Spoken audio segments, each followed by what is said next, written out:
अर्थों में स्वस्मिन स्थित यानी स्वस्थ है।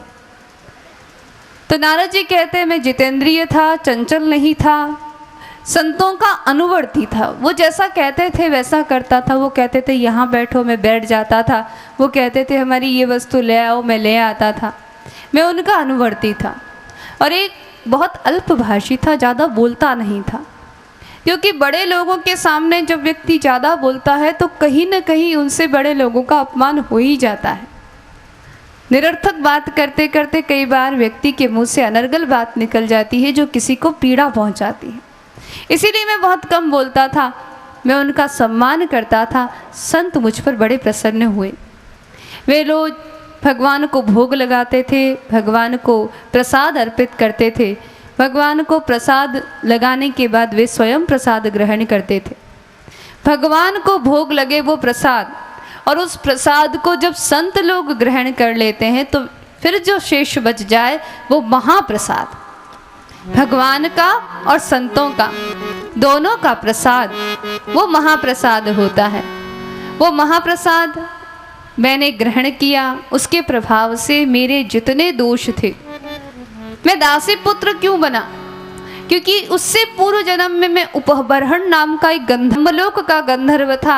एक बार ब्रह्मलोक में संतों की सभा चल रही थी, सत्संग चल रहा था, सनकादि ऋषिगण उपदेश कर रहे थे, और उस समय मैं अप्सराओं को लेकर नृत्य गान करने लगा तो संतों ने श्राप दिया, तुम जाकर पृथ्वी पर दासी पुत्र बन जाओ। लेकिन संतों के महाप्रसाद का प्रभाव ऐसा हुआ कि वो जो घोर अपराध मैंने सत्संग में बाधा पहुंचाई थी वह भी मिट गया। संतों की अहेतु की कृपा हुई। संत लोग चतुर्मास पूर्ण करके जाने लगे तो मेरा मन भी उनके साथ जाने को हुआ। मेरे मन में भी वैराग्य का भाव जागृत हुआ। लेकिन संतों ने कहा तुम अपनी माँ के इकलौते बेटे हो, इसीलिए तुम्हें कहीं जाने की आवश्यकता नहीं है, तुम यहीं बैठकर भगवान के पवित्र नामों का जप करो। उन्होंने मुझे वासुदेव गायत्री के मंत्र का उपदेश दिया। नमो भगवते तुभ्यं वासुदेवाय धीमहि प्रद्युम्नाय अनिरुद्धाय नमः संकर्षणाय च। इसे वासुदेव गायत्री कहते हैं। नमो भगवते तुभ्यं वासुदेवाय। वासुदेव माने वसुदेव के पुत्र नहीं, वसु माने प्राण। जो प्राणों को दिव्यता प्रदान करते हैं वह भगवान विष्णु ही वासुदेव है। प्राणों के देव वासुदेव हैं। नमो भगवते तुभ्यं वासुदेवाय धीमहि। हमारे प्राणों को दिव्यता प्रदान करने वाले हे वासुदेव, हम तुम्हारा ध्यान करते हैं। आप ही प्रद्युम्न हो।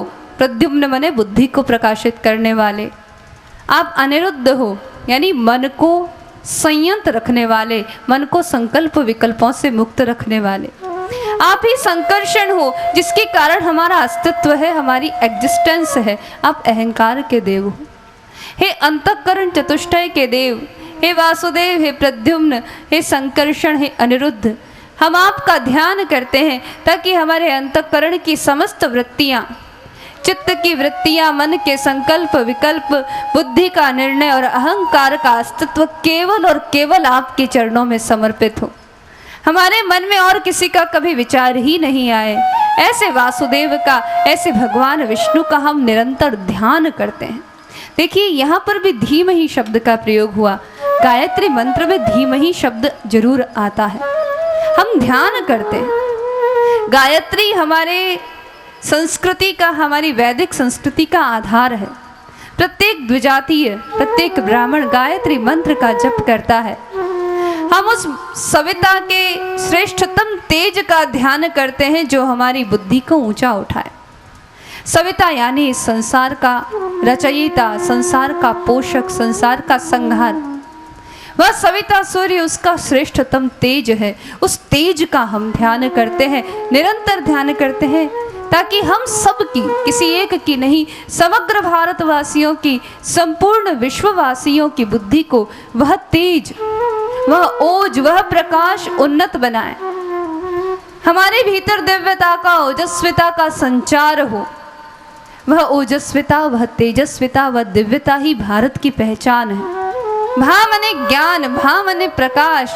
जो प्रकाश में डूबा हुआ देश है वही भारत है, जिसमें दिव्यता है, जिसमें ओज है, जिसमें प्रखरता है। भारत धन और समृद्धि और भोगवाद का देश नहीं है। भारत ज्ञान का, प्रकाश का, दिव्यता का देश है। इसीलिए ध्यान के माध्यम से अपने भीतर उस दिव्यता का संचार करें। हमारे प्राण दिव्य हो, हमारा मन दिव्य हो, हमारी बुद्धि दिव्य हो, हमारी चेतना ऐसी हो कि विश्व उससे प्रेरणा प्राप्त कर सके। एतद् देश प्रसूतस्य सकाशाद अग्रजन्म स्वं स्वं चरित्रम शिक्षेरन् पृथिव्या सर्वमानवा।